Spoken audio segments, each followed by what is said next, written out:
Дивата муха.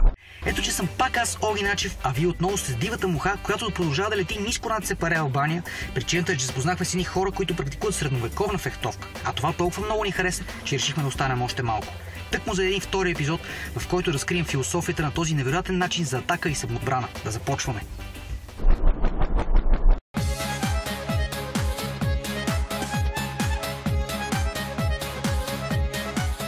И така, ако сте гледали предишния епизод, вече знаете, че един ден просто тръгнахме към Сепаре, Албания.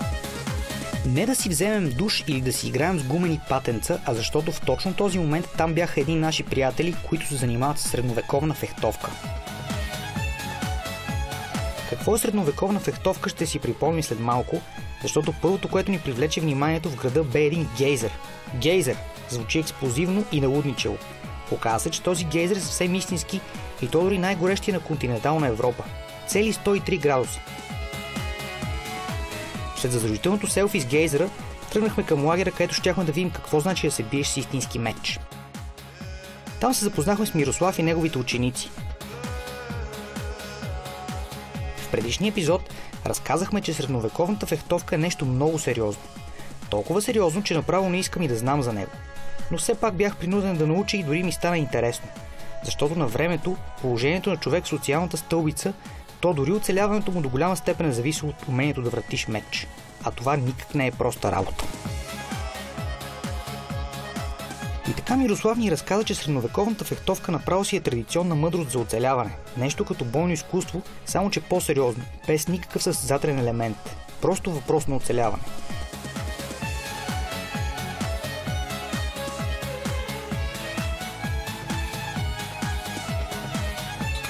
Миро се занимава от 15 години с фехтовка и в момента е достигнал такова ниво, че тренира сам срещу 3 противника.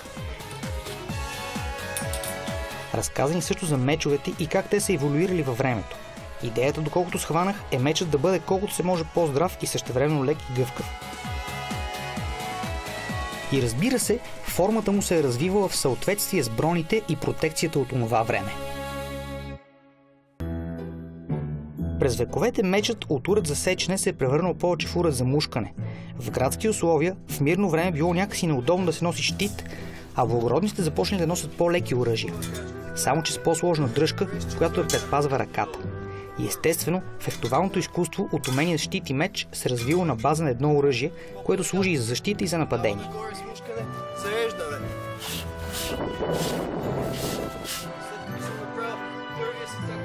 Само по себе си фехтовалното изкуство е много добре описано в старите книги, запазени в западноевропейските страни. Като може би и най-развито е било то в Германия и Италия.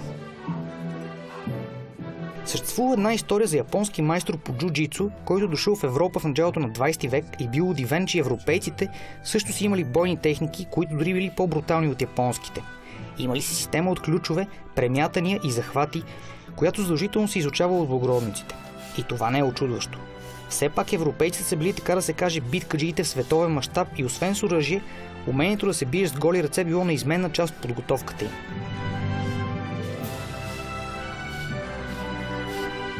Едно от най-важните неща в средновековна Европа е, че там постоянно са се водили някакви военни действия, така че хората са практикували непрекъснато и ставали все по-добри. Тогава майсторството се доказало на бойното поле, а не в залата. Състезанието се състояло от това да успееш да запазиш живота си. Затова за Миро е изключително важно да се придържа към принципите, заложени от старите майстори и да не се изкушава да си измисли нови техники и похвати. Това са светите Евангелия за нас, всъщност. От тук черпиме цялата тая щуротия, която правиме. Искам да ти покажа няколко документа, които са за нас наистина част от комплекса от Евангелия, които имаме, защото те са повече. Това са 3 документа. Този от 1467 година. Автор е Ханс Талхофер, немски майстор-учител. Виж какво пише тук. Тази книга беше написана от Ханс Талхофер, който позира за този портрет. Да. Тази книга аз набързичко ще ти покажа. Започва с дълъг меч, техника за дълъг меч. Не, тук експлицитно не е портретуран самия майстор, а просто това са показващи. Да. И всъщност започваме с дълъг меч, изключително Не можем да минем през всичко. Изключително богат материал. Адски много движение. Ужасно много. Това са технически приеми в близка дистанция. Така наречения Handarbiten или крик. Handarbiten е късен термин от 16 век на друг германски майстор. Да.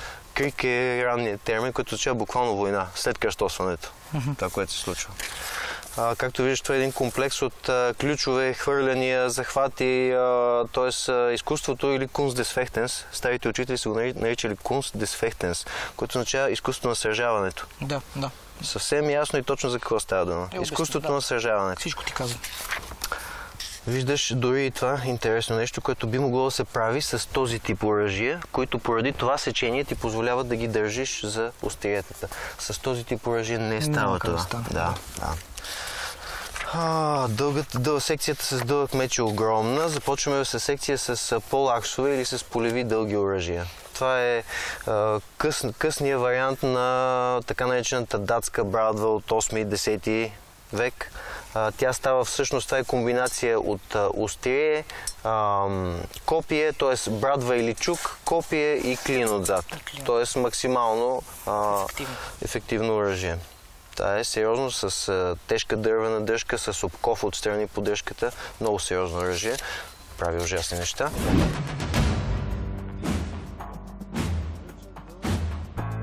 Днес са останали доста фехтовални ръкописи, които всеки, който се интересува задълбочено, може да прочете. Германската фехтовална традиция започва с един анонимен документ, известен като манускрипт 1.33. Той датира от периода 1275 година до 1305 година и е най-старият европейски ръкопис на тази тема, открит до момента. Написан е на латински и в него се разглежда изкуството на борба с меч и бъкор, което е малък щит. Сцените са представени от два основни персонажа – свещеник и послушник, където първият получава и въвежда втория в тайните на фехтовалното изкуство. Въпреки че ръкописът се ограничава само с една комбинация – меч и щит, в него са изведени принципите на фехтовалното изкуство като цяло. Това е изключително интересно. Това е много интересно. Това не са извънземни. Това са костюми от кожа, намазани с мас. И се служили... Тяхните костюми. Да, това са костюми от кожа, намазани с мас, които всъщност са били част от тази екипировка за цивилен двубой, който е бил с цел да се разреши някакъв юридически проблем. Тоест, ти се караш с мене, казваш, че аз съм ти откраднал нещо, обличаме ги ти, ако сме селяни, обличаме тези костюми, взимаме тези щитове и разрешаваме въпроса. До смърт отново. До смърт, сега ще видиш. Да, всъщност, когато ти забие това нещо под диафрагмата, предполагам, че сещаш какво става с медицината от 15 век.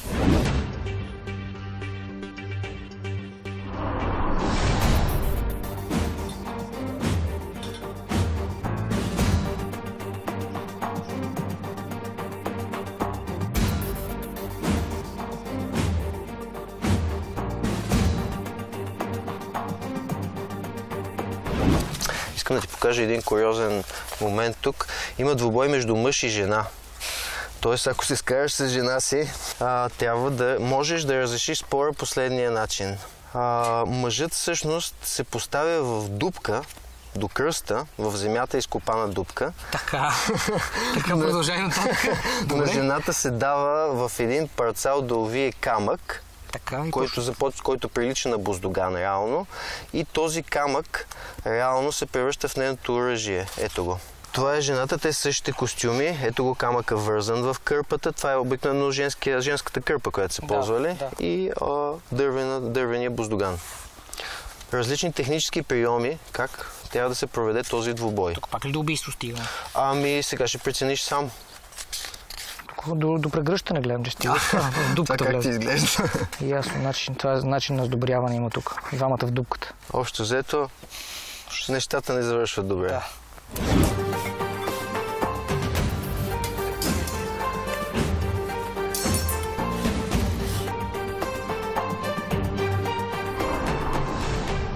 Следващия фундаментален ръкопис за изучаване на средновековна европейска фехтовка е така наречения Добрингер Хаусбух от 1389 година. Това е първият трактат, от който научаваме за великия майстор Йоханес Лихтенауер и неговото фехтовално изкуство, превърнало се в основа на цялата германска фехтовална традиция чак до края на 16 век. За самият Йоханес Лихтенауер днес е останало много малко информация, която черпим главно от ръкописа и от късни произведения от последователите на неговото учение. Според съвременниците си, Лихтенауер бил голям майстор, който пропътувал през много страни, за да изучава фехтовката.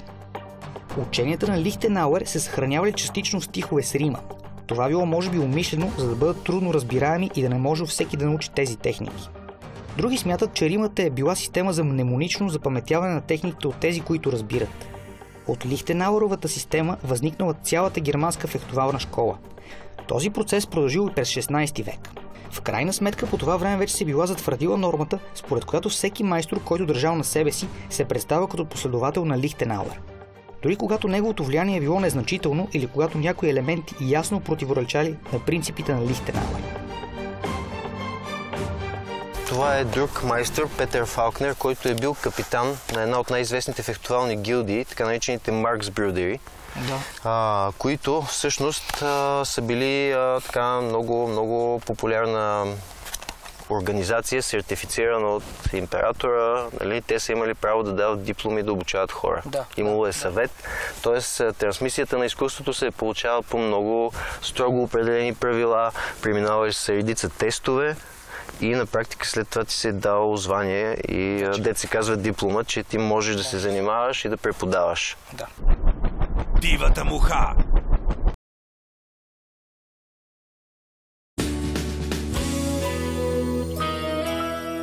Дивата муха.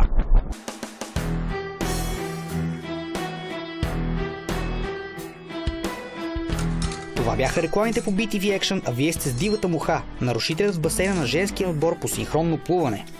Останете с нас!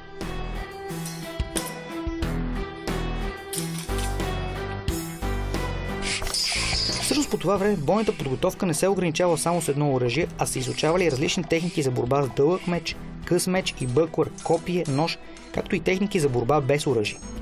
Съществували също и техники за борба с или без доспехи, както и за водене на битка от кон. Горе-долу, по същото време се е развила и италианската школа с не по-малко добри ръкописи и майстори.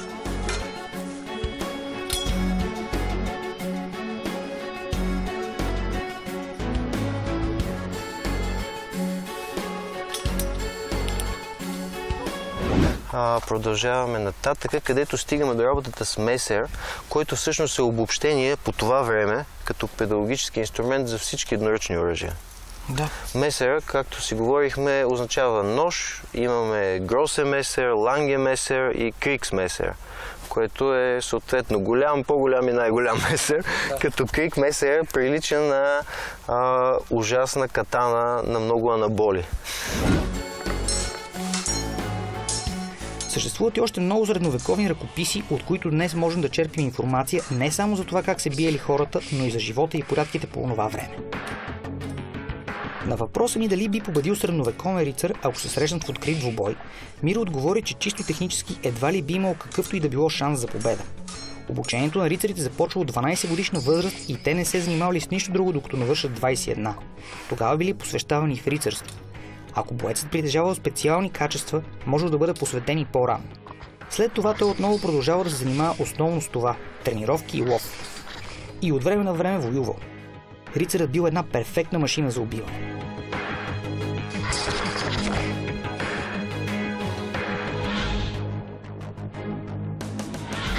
Разбира се, най-важното при изучаване на средновековната фехтовка е практиката. Не може само с четене. Но от друга страна, старите извори са от голяма помощ, когато нагледаш малко повече в изкуството. Защото няма нужда да откриваш колелото, а и тези трактати са писани от хора, които наистина са занимавали денонощно с фехтовка. И са живяли в свят, в който умението да боравиш с меч е било от изключителна важност. Да не кажем живото спасяващо. Както виждаш, изключително широка гама технически приеми. От еднотактови действия, в които директно поразяваме противника, през двутактови, чрез контакт в острието и на следващия такт поразяваме противника, на влизане в дистанцията след това, до такива неща с заключване и контрол за извеждане. Изключително широк технически диапазон. На ужасни места. Ужасни неща са имали тогава. Много нецивилизована работа. Абсолютно.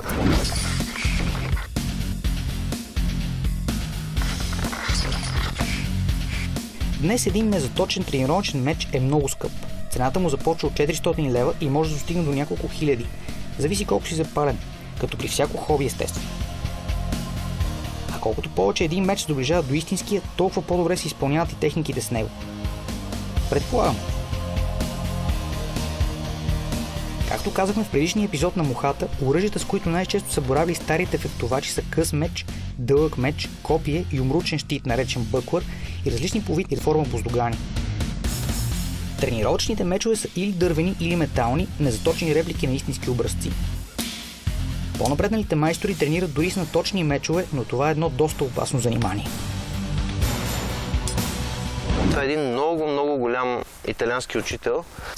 Фиоре де Либери се нарича този майстор. Това е страничка от самия ръкопис. Да. Виж колко безобидно изглежда. Всъщност тук пише постоянно отсечи му главата, еди как си отсечи му ръката, еди как си щупи му ръката.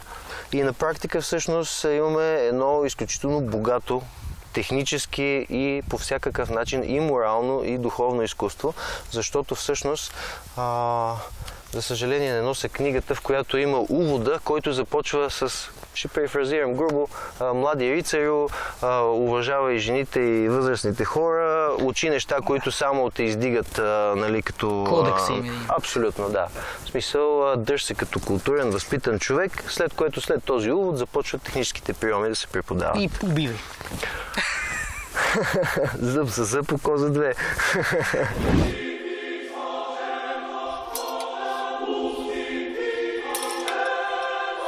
При тренировъчните двубой се поставя доста солидна екипировка. Защитен шлем, който издържа на всякакви удари, както и протектори за ръцете и предмишниците. Има още нагръдници, протекция за врата и едно тежко нещо, което прилича на балтон от 60-те, но се нарича със странното име гамбезон.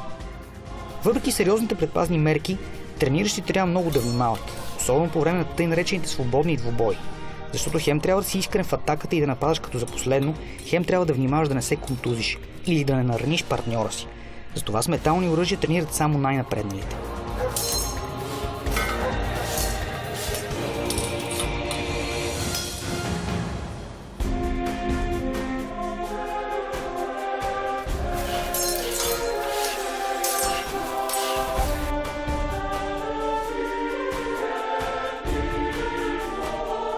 Някои хора са живели по-близо до природата и са били доста по-силни.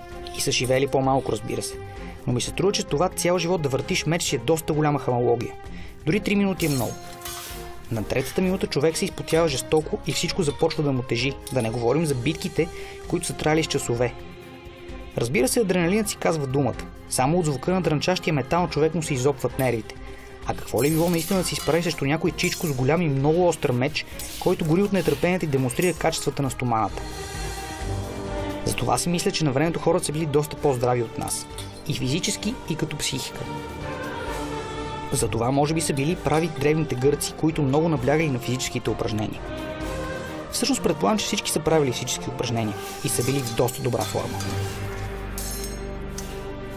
Представи си реално, че имаш 100 грама тесто. От тия 100 грама тесто можеш да направиш различни форми хляб, но накрая, в зависимост от формата, ще се получи теглото ще бъде същото, нали? Абсолютно. Но в зависимост от формата, ако екстраполираме насам, ще получиш различен характер. Те и тежат еднакво.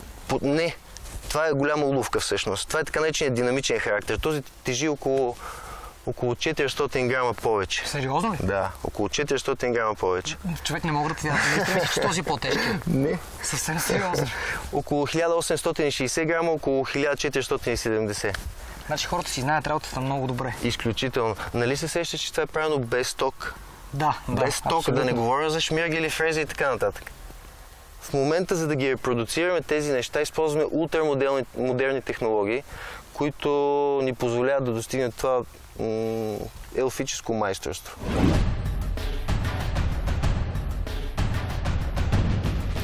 И така с чиста съвест можем да кажем, че се докоснахме из основи в това бойно изкуство, наречено средновековна фехтовка. Тук, както и при всяко друго бойно изкуство, е много важно да забравиш за егото и да посветиш живота си, да се развиваш и да ставаш все по-добър. А майсторството в бойното изкуство те прави майстор и в реалния живот.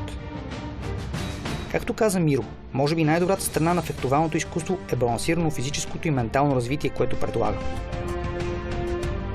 А ние от мухата бихме добавили, че е и много красиво, защото има нещо непоносимо вдъхновяващо, обаятелно и същевременно много плашещо в това да гледаш как един мъж размахва своя меч и посича всичко около себе си.